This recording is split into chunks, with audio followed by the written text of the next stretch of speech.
Hello class, we're presenting the Harrah's case to you today. Although we thought of taking a slightly broader approach to this case, we're going to first talk about data mining, the process, and then move into the Harrah's case. We hope you enjoy our presentation. Firstly, what is data mining? Is it the process of looking for some sort of data in large minefields? Well, not exactly. Data mining is the process of analyzing data from different perspectives and summarizing it into useful information. It is the process of finding correlations or patterns among millions of fields in large relational databases. Still confused? Okay, let's see how this works. The first step is always collecting raw data, that is your ingredient. Then you start selecting and get to your target data.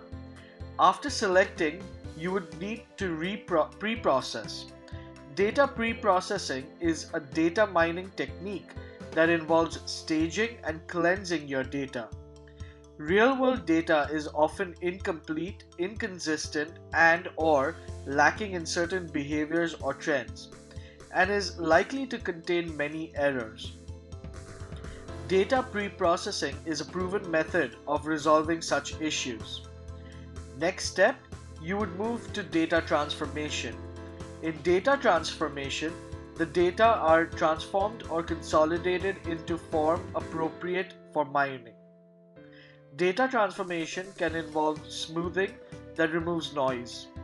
Such techniques include binning, regression, and clustering. Finally, you mine this data to bring out data patterns which are interpreted to result in knowledge, which is extremely important for any business. So, to summarize, data mining is simply put knowledge discovery in databases. Let us look at an example of how data mining or knowledge discovery can be applied to business. Target, for example, assigns every customer a guest ID number tied to their credit card, name, or email address.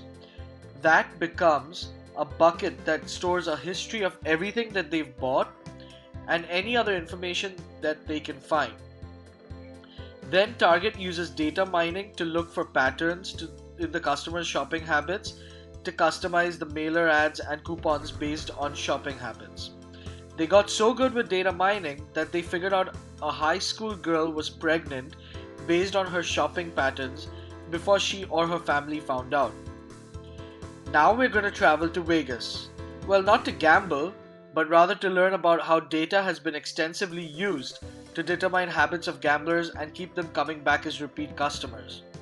Our focus is going to be on Harrah's, which is a small fish in a big pond, because they actually were using data extensively and providing guests what they wanted to keep them happy. Harrah's had 16 straight quarters of revenues in 26 casinos. They had over $4 billion in revenue in 2002, which was one of the worst years for casinos due to the slowdown in the economy. How did Harrah's manage to do this?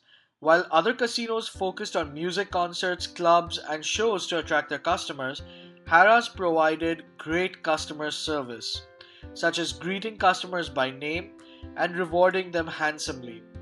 They were able to afford this as they used technology to identify the profitable customers and how they behave.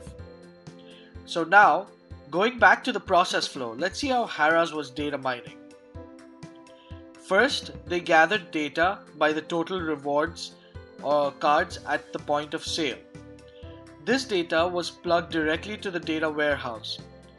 The next step, they sliced and diced, where they looked for ways to make customers visit more often. Next, they identified their customers by their lifetime value. Does this sound familiar?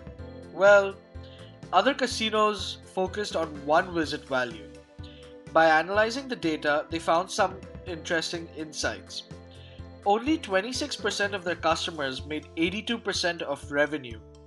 And it is even more interesting to note that it was not the high rollers but rather the mid-aged and senior individuals that would come to gamble at Harrah's, such as doctors, professionals, etc., that contributed to a majority of this 26%. They also found that their customers responded well to receiving $60 in free chips instead of a free room or free dinner, which is what other hotels and casinos usually offer. Their take was that happy customers will spend 26% more annually and unhappy customers will spend 10% less annually.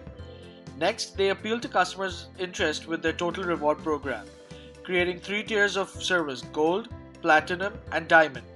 Gold members, for example, had to wait in line. Platinum members waited in shorter lines, while Diamond members did not wait. Finally, and this is very important, they rewarded employees based on customer satisfaction rather than their financial performance. This brought about their secret sauce of success. Their employees were friendly and worked in a speedy fashion. Thank you.